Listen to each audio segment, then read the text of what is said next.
Okay, we're going to take a few questions for you guys so that you can have some fun tonight. What time should I put on the TV? All of them. All of us, If you all guys of could you. identify So, yourself and your yes. outlet, and then we'll get started. all right. Casey Jones, WCCB. Thank you for taking questions, It's nice Mayor. to see you again. Nice to see outside of church. Yes, Okay. exactly. All right. What do you want to say to residents that are in fear of their lives right now? I want to say to them that that fear is real and that we have to understand that it's real and that we are working as hard as we can to provide support for them, whether it's, we need to have something that people can hang on to. And we're trying to work through the emotions, the economic impact. This is something that we've not known about until these last few days. So what I would say is that we're proud to be able to have people in the city that support each other. You just saw the number of people that came just to see what we're trying to accomplish. And I think that that made a huge difference, just to see those folks that gave up time to come and say, how do we make sure our city, our community members are heard and seen? I think some of the language from the council members, Ms. Brown and Ms. Mayfield, was wonderfully said. And I think that we all understand right now that we thought we lived in democracy, and we hope that we will continue to live in democracy. Mayor, Jonathan. Hey, Jonathan.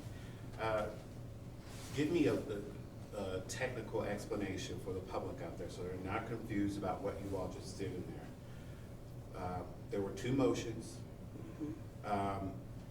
but within that, so if you can answer one, what you all just approved, passed on, and then secondly, make it plain for people that they understand you all have certain boundaries that you have to stay within at the dealing with the state.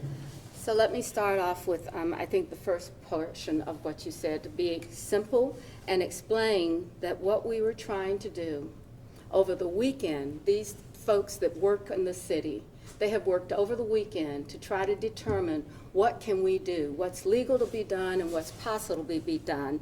And what we ended up doing was making a decision that we have to allocate funding with the county to be able to determine where we can make people whole. And so I don't then it's remember going to the come back second on one. the 24th.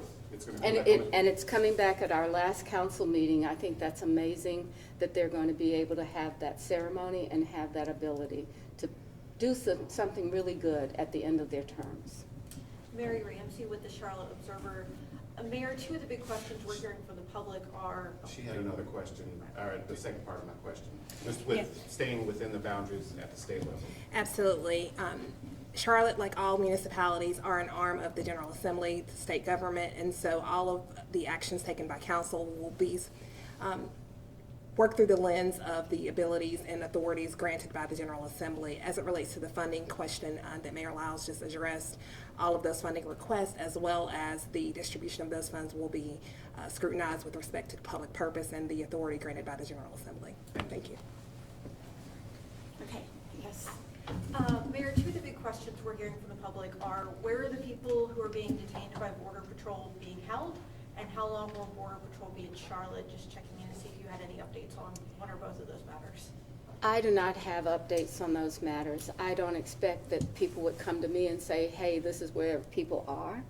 I think that we understand very much from what we've seen on social media that people are out there and they're actually being taken away. But I can't say where this is, and I don't think it would be appropriate for the city to start thinking about where people are going to be housed for this time. Mayor Lyles, we saw the strong stance against this federal operation that Mayor Johnson took in Chicago. Have you spoken to him, and can we expect the same kind of strong stance here in Charlotte? And did you learn any lessons maybe from what happened in Chicago? Well, I have to say I do know the mayor very well. He has called me and said things to help me understand what happens. But I also have to say, and we know this, he is a mayor that has authority, he makes decisions on almost everything that goes on in Chicago, whether it's the school system, imagine, it's the jails, it's the police officers. We are not a Dillon program. I mean, our city is just, as what did you say, the arm of the General Assembly, and as Mayor was indicating, Chicago is a home rule state, or Chicago, the city of Illinois, is part of Illinois, and that's a home rule state, meaning that the abilities that the mayor and the cities there have the ability to operate much more strongly than we have here in the state of North Carolina. So that's a distinction, meaningful distinction. Can you all talk again about, clarify for people the discussion you had about CMPD and a concern that, and I don't know if this is for the mayor or for the city attorney, but just explain to people that there is the ability for people to call. It's nothing new, but they can call if they're not sure about whether someone is a border patrol agent. I think that what we've been trying to do is to tell people that they have the rights, that they have constitutional protections, and that everybody in Charlotte should be thinking about this, because our city is committed to justice.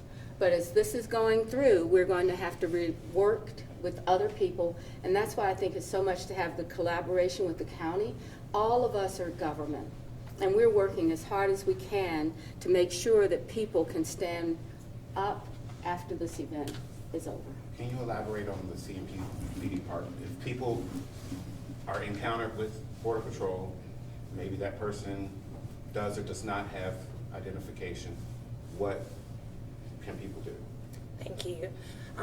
Chief Jennings and CMPD are continuing to, as you stated, operate practices that have been going on even before this most recent incident, and that is if there are questions about unidentified persons, call 911, be in touch with CMPD, and they are prepared to be able to help facilitate those questions to clarify whether or not the identity, or the identity, I should say, of those individuals. They will respond.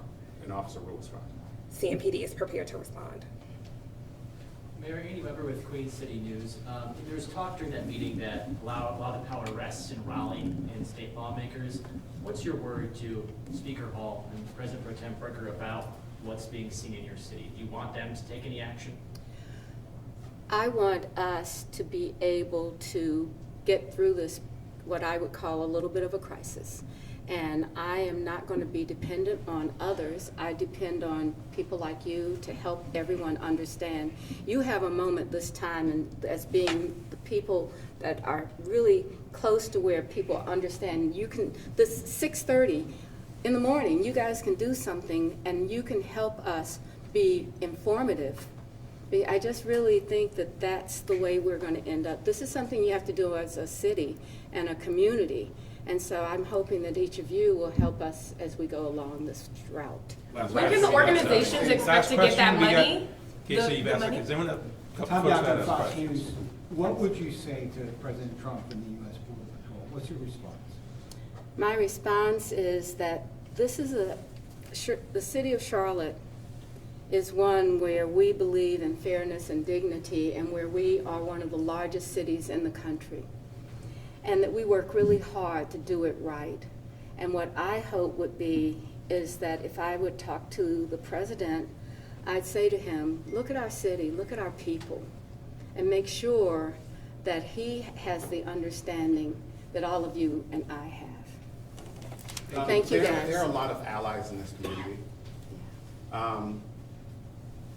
Speak to the people out there that may be going to work and co-worker's not there, or they get a phone call. Can you come pick me up because I'm scared to drive myself to work? Let's do whatever we can to help people be safe, just everything. And I know that people sometimes are not going to work. People are concerned, especially in our hospitality industry, inside our construction industry. These are things that are very real. So let's just hope that we can put things back together when this is over. So thank you guys very much. Thank you, Mayor.